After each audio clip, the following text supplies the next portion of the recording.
Hari-hari ini istilahnya adalah pengkhianatan itu. Pemimpin berkhianat, gak ada soal buat saya. Ketua partai berkhianat, capres berkhianat, gak ada soal buat saya. Yang jadi masalah bagi kami, dan semoga Allah Subhanahu wa Ta'ala menghancurkan sehancur-hancurnya para pelaku pembantaian 6 syuhada pengawal kami dan yang memerintahkannya, serta para aktor intelektualnya juga yang merestuinya, dan semua yang terlibat dalam pembantaian sadis dan brutal tersebut secara langsung maupun tidak langsung. Allahumma dammirhum tadmira waqtulhum badada wala tughadir minhum ahada ya qawi ya matin ya muntaqim amin ya rabbal alamin. Allahu Akbar, Allahu Akbar. Baju koko Habaib putih present Al-Godi.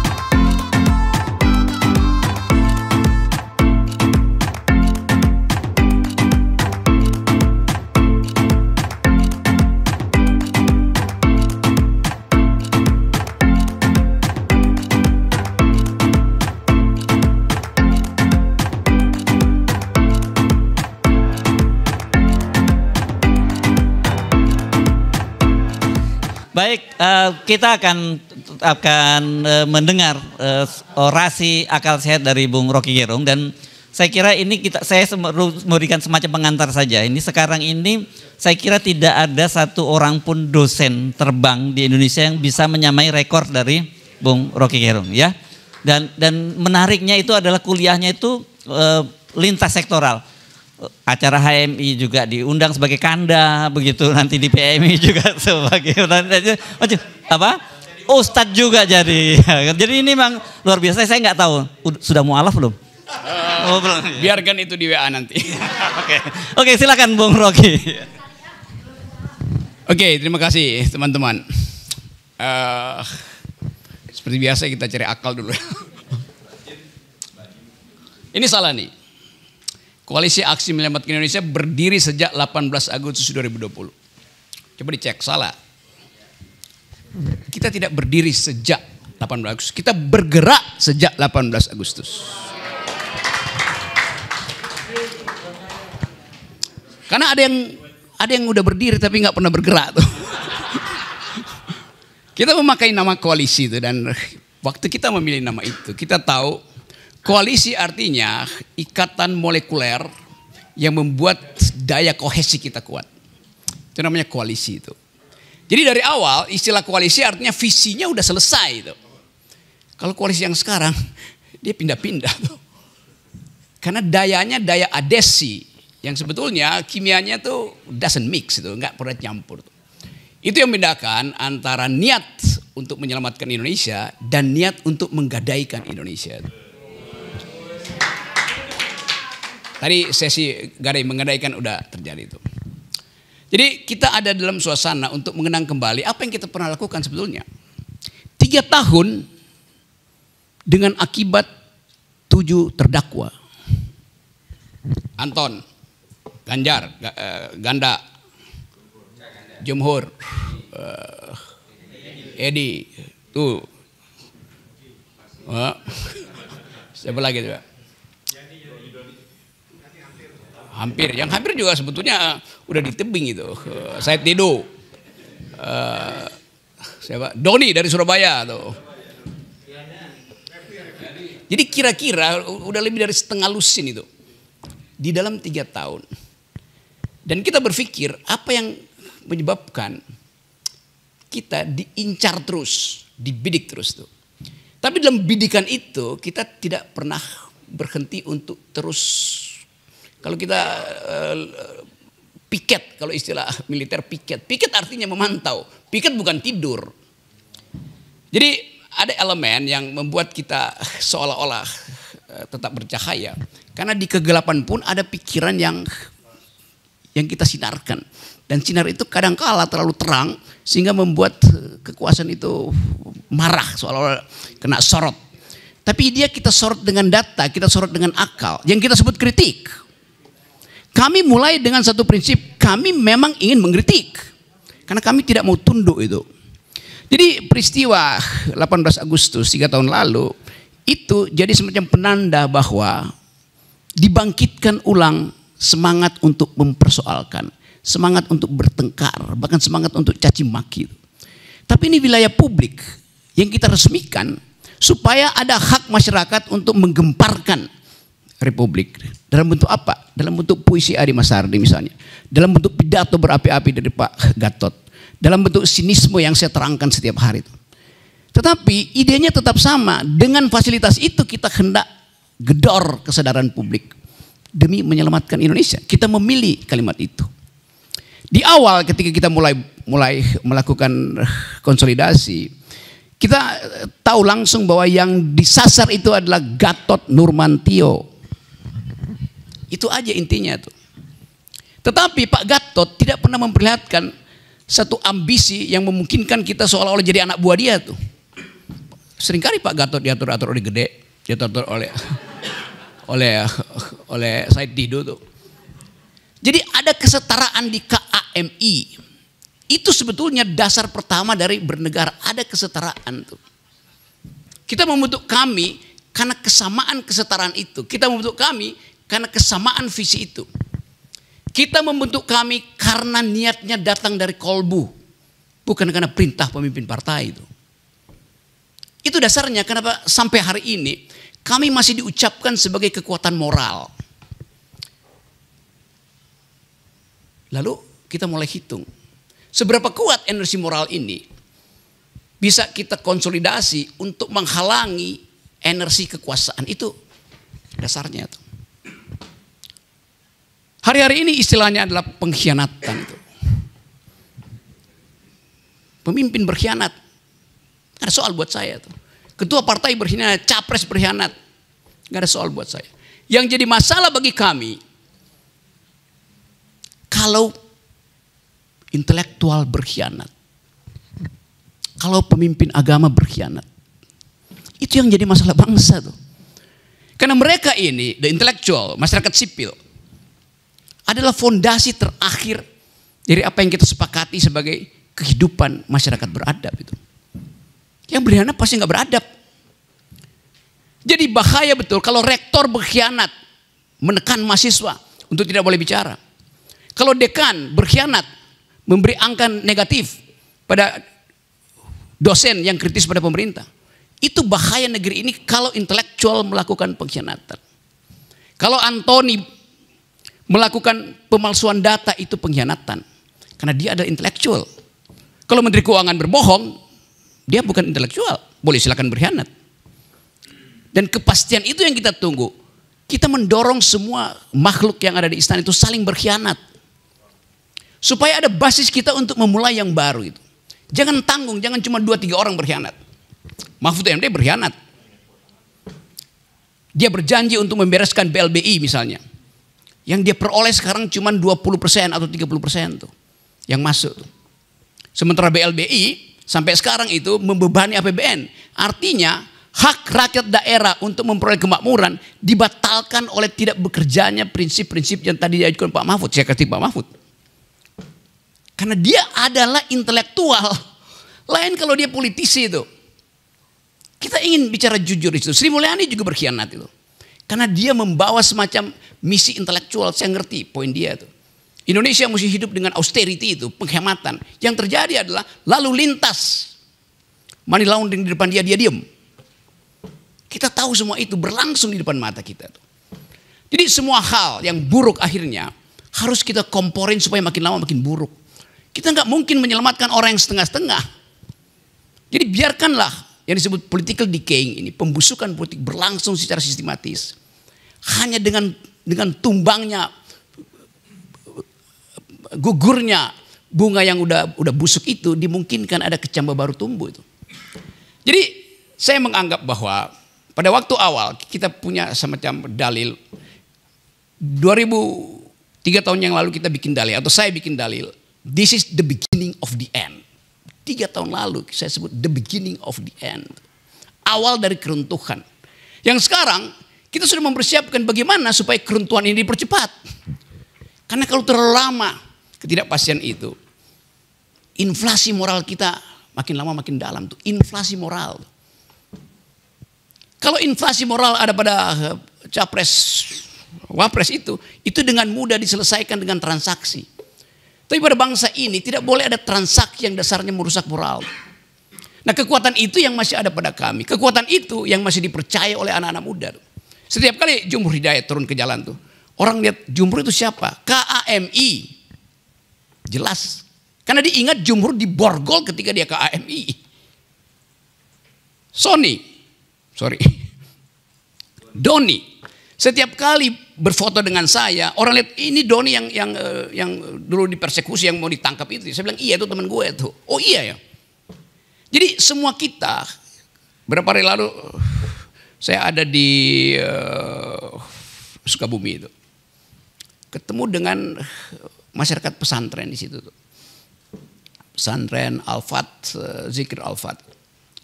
Semua mengingatkan kembali bahwa kami pernah berjanji untuk menghasilkan pikiran-pikiran baru sampai ke daerah, mereka tagih.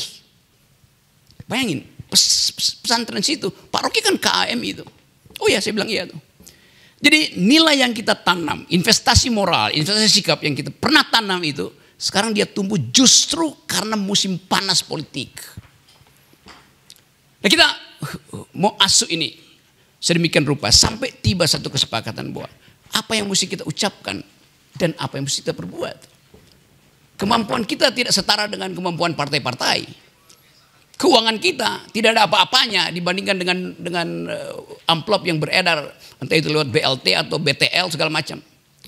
Tetapi satu hal yang hendak kita pastikan bahwa janji kita untuk menyelamatkan Indonesia itu harus jadi pedoman terakhir kita. Kesiapsiagaan kita setiap saat untuk melihat keadaan yang mungkin sekali pemilunya ditunda. Mungkin sekali terjadi pembusukan politik dalam waktu yang sangat cepat hari-hari ini. Sinyal itu kita pastikan hari-hari ini. Bayangkan misalnya kenaikan BBM yang hampir berapa? 30% itu. Beban itu langsung datang pada konsumen. Konsumen yang paling rentan itu adalah emak-emak. Mungkin dengan disulap sedikit BLT, lalu disurvei kembali, Pak Jokowi masih 80-90%. Iya, karena habis disiram BLT. Dalam 2 hari, perut kemudian keroncong lagi. Jadi ini masalah kita yang sering orang anggap nggak mungkin terjadi kerusuhan, atau nggak mungkin terjadi social unrest, nggak mungkin terjadi pembangkangan sipil, civil disobedience, atau bahkan apa namanya tuh people power. Tapi kita mesti ingat bahwa faktor-faktor sosial itu tidak mungkin ditahan hanya dengan sekedar kegembiraan palsu dari para koalisi itu. Coba kita uji misalnya apa pandangan Anies, apa pandangan Ganjar, apa pandangan Prabowo terhadap BLBI yang akan ada di depan matanya, yang masih ada 600 triliun di situ. Soal semacam itu yang mesti kita tanya sekarang tuh. Jadi kegemparan ini membuat kita menganggap bahwa oke, memang banyak pengkhianatan dan itu pengkhianatan hanya terjadi di antara para pengkhianat. Kita bikin batas etis bahwa kita tidak akan berkhianat. Soal itu. Kita bisa mencicil informasi politik, kita bisa mencicil analisis politik, bahkan kita bisa mencicil sinyal-sinyal politik bahwa di KAMI bertebaran kader yang menunggu saat yang tepat untuk memberitahu bahwa ada matahari terbit melalui fasilitas KAMI. Tapi matahari itu mesti jadi matahari moral, karena yang ditunggu publik adalah matahari moral, bukan lagi matahari politik yang orang tahu oh kasakusuk akhirnya tuh. Saya bicara dengan milenial. Mereka anggap bahwa nggak ada gunanya akhirnya kita memilih. Kalau pemimpin kita yang berjanji untuk melakukan perubahan, dianya sendiri berubah-ubah. Orang yang berubah-ubah tidak mungkin membuat perubahan. Tetapi kita masih kasih semacam sinyal kecil, oke, di mana dia diuji itu? Di dalam pertarungan gagasan mungkin menang. Di dalam pertarungan elektabilitas mungkin menang. Tapi di dalam pertarungan etikabilitas pasti lumpuh itu. Dan kita baca statistik hari ini bahwa 27-30% pemilih pemuda itu dalam posisi swing voters. Gak mau bicara. Mereka bahkan bilang, Pak Rocky bagaimana kalau kita golput? Saya bilang lakukan. Hak moral Anda untuk golput sebagai tanda protes itu. Jadi saya mau ungkapkan satu keadaan hari ini. Kita ada di dalam ujian yang sifatnya paradigmatik. Menahan diri untuk mempertahankan identitas moral etik kita atau tergoda untuk dalam jangka pendek uji coba politik. Kita tunggu momentum itu tuh. Tapi saya selalu lihat bahwa Indonesia memang harus sampai ke titik nadir baru bisa reborn pergi lagi pada titik zenith. Jadi KAMI dalam usia 3 tahun kita bikin refleksi yang panjang dan kita temukan bahwa dalam 3 tahun itu belum sampai 1000 hari sebetulnya aktivitas politik kita. Kita sudah bisa menanamkan prinsip-prinsip dasar bernegara yang masuk akal itu. Dan itu yang menyebabkan saya terus-menerus diundang. Setiap hari saya ada undangan 20 kampus. 20 kampus, 10 LSM, 30. Jadi satu bulan itu bisa 1000 undangan di situ. Itu dasarnya apa? Karena mereka ingin dengar suara yang sifatnya oposisi, tetapi oposisi yang basisnya adalah akal dan kolbu. Itu jadinya. Kalau saya sekedar ngomong hal-hal yang normatif, kuliah umum, bagi mereka dia mau dengar satu kuliah umum yang basah secara etis. Bukan sekedar pameran kemampuan akademis, tapi mereka mau lihat itu. Satu waktu saya habis ceramah di Padang Sidempuan, Sumatera Utara. Seorang ibu datang ke saya tuh, Pak Rocky saya nggak setuju dengan prinsip Pak Rocky tadi, yaitu jangan ambil amplop. Kenapa ibu? Begini Pak Rocky, 50.000 itu bagi Pak Rocky itu satu cangkir kopi di kafe di Jakarta. Tapi bagi saya 50.000 itu 1 minggu uang untuk beli susu bayi saya. Jadi kita lihat betapa itu real di masyarakat. Memang secara normatif dia bilang jangan lakukan money politik. Tapi bagi dia kalkulasinya adalah real. Dan itu yang dimanfaatkan oleh pemerintah. Miskinkan rakyat, siram dengan BLT, panggil lembaga survei, naik tingkat penerimaan Jokowi. Karena baru disiram BLT. Jadi memang ini negeri jahat sebetulnya tuh. Sementara mereka yang terlibat dalam BLBI, sekarang kita nggak tahu ada di mana mereka itu. Sebagian langsung investasi di IKN. Lalu seolah diputihkan. Karena bagi obligor, bagi yang kita sebut sebagai oligarki ini, mereka memantau bahwa pemerintah ini makin lama makin lemah. Jadi dimainkan aja. Sambil menunggu keajaiban baru tuh. Tapi kalau keajaiban itu datang pun mereka siap untuk deal, bukan duel dengan pemerintahan baru. Jadi tetap, saya tadi kasih batas air moral. Kami harus ucapkan sesuatu nanti. Kalau mulai terlihat gejala bahwa mereka yang ada di dalam pembusukan rejim ini carry over, menyusup melalui proses osmosis ke dalam rejim baru. Mungkin sekali rejim yang baru tidak bisa menapis mereka sepenuh-penuhnya. Tetapi hanya itu yang kita punya tuh. Kita hanya bisa tapis dan memberitahu pada potensial rejim yang akan datang. Bukan kami berpihak, tapi kami melihat, KAMI melihat siapa yang potensial minus malum. Mengucapkan saya akan kejar BLBI. Saya akan batalkan proyek-proyek yang menghina akal sehat publik. Saya akan minta supaya para investor itu memberi kami waktu untuk renegosiasi itu. Diucapkan dari sekarang. Supaya ada hak kami itu mengevaluasi itu. Tapi mungkin itu gak akan terjadi. Karena kasak kusuk masih jalan.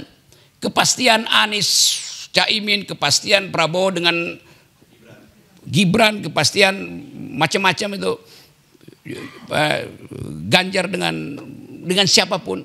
Itu menimbulkan pesimisme bagi kita bahwa tidak mungkin ada pikiran jernih tentang masa depan Indonesia. Jadi antara optimisme yang tanggung tadi dan pesimisme yang kita maksimalkan, kita ambil satu prinsip bahwa kita menunggu kita KAMI akan ada dalam posisi piket sambil memantau. Karena saya tahu bahwa dengan deteksi yang agak rasional, ada keadaan yang makin lama semacam magma yang naik perlahan-lahan itu. Dan kita tinggal lihat tanda-tanda ular monyet turun dari gunung. Nah, itu mulai terjadi. Jadi letupan itu kita perlukan sebetulnya. Yang paling penting adalah letupan itu harus kita asuh dengan prinsip kewarganegaraan. Jadi orang sering anggap bahwa KAM ini kebanyakan orang yang berpikir intelektual itu. Ya memang. Karena negeri ini dimiskinkan oleh mereka yang punya otak tetapi menjadi pengkhianat. Itu dasarnya. Saya senang bahwa setelah 3 tahun energi kita masih sama itu. Gairah Adi Masari masih sama itu. Ketajaman Pak Said Didu masih sama itu. Kemampuan Jumhur Hidayat untuk mengendalikan diri supaya enggak di borgol 2 kali itu masih ada tuh. Tetapi satu waktu ada sejarah yang akan memanggil kita untuk memimpin, bahkan perubahan politik harus mungkin kita bayangkan di luar sistem formal elektoral. Kita sebut aja itu secara jujur. Kenapa? Karena politics bukan the art of the possible, the art of attacking the impossible. Nah bagian ini yang orang tunggu. Jadi kalau kita kirim-kirim sinyal, pasti Pak Gatot dipantau lagi. Pasti Said Didu dipantau lagi. Pasti Jumhur dipantau lagi. Kalau saya udah dipantau tiap hari itu. Karena mereka menduga bahwa ada kaitan-kaitan antar kerjaan Jumhur buruh itu dengan mahasiswa. Memang satu tema. Saya bicara di buruh sama dengan saya bicara di mahasiswa. Seminggu ini saya sudah bicara di 3 kampus itu. Di kampus UI dengan BEM UI. Membantu mereka mempersiapkan pertanyaan tajam buat tanggal 14 nanti. Lalu saya bicara di Universitas Muhammadiyah Jakarta itu. Dan ketajaman yang sama ada di mereka tuh. Bahkan dekan-dekan di situ bilang, udah sekarang aja deh. Cetuskan golputnya tuh. Itu Muhammadiyah tuh. Terakhir saya bicara lagi di Fakultas Teknik UI, semua mahasiswa baru dikumpulin di situ, kira-kira 2.500 di lapangan.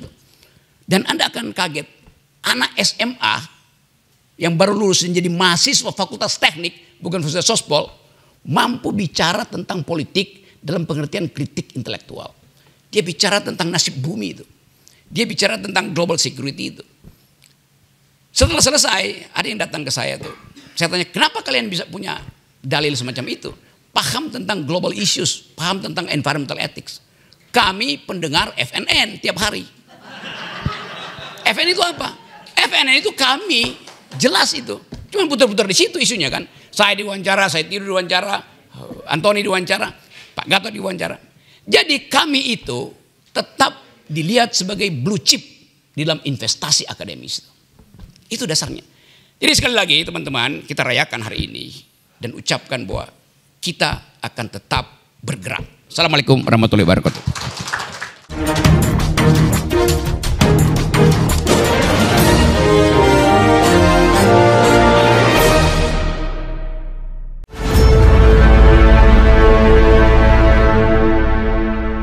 Bismillahirrahmanirrahim guys. Sekarang ada babe rolen, babe roti molen. Roti ini dibuat yang pasti rasanya enak ya. Ada 3 rasa. Ada pisang keju, ada tape keju, ada pisang coklat. Ini dibuat tanpa bahan pengawet dan melayani pesanan-pesanan kalian yang seputaran Jabodetabek, bisa buat nemenin ngopi, buat acara-acara boleh. Dan ini karena gue paling suka pisang keju, ini gue dulu yang nyoba nih. Nih dia tuh kayak crunchy gitu depannya itu. No.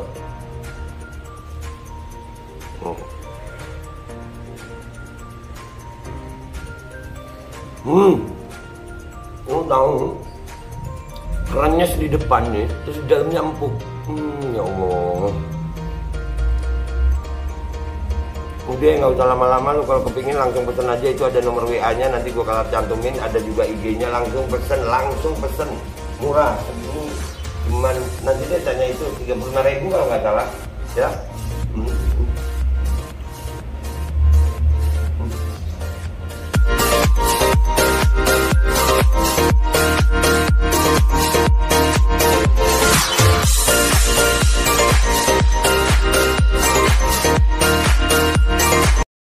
Assalamualaikum warahmatullahi wabarakatuh guys. Alhamdulillah gue lagi di Jember dan gue dapat produsen Golden Pro MHA Vito. Ini guys, bahan-bahannya itu di dalamnya ada jintan hitam, ada broto wali, ada sambiloto, ada jahe, pegagan, ada madu hitam, ada propolis dan probiotik. Dan ini alhamdulillah gue udah berapa hari ya? 4 hari gue nyoba ini. Ini langsung aja guys, dia madunya madu hitam ya. Ya bukan madu bini, bukan madu hitam. Ini untuk obat dan untuk imunitas tubuh. Alhamdulillah kemarin gue badan-badan gak enak, gue pakai sehari 3 kali nih produk. Cuman ditetesin di bawah lidah kayak begini. Jangan lupa bismillah, tapi bismillah sama sholawat. Allahumma sholli ala sayyidina Muhammad dan sayyidina Muhammad.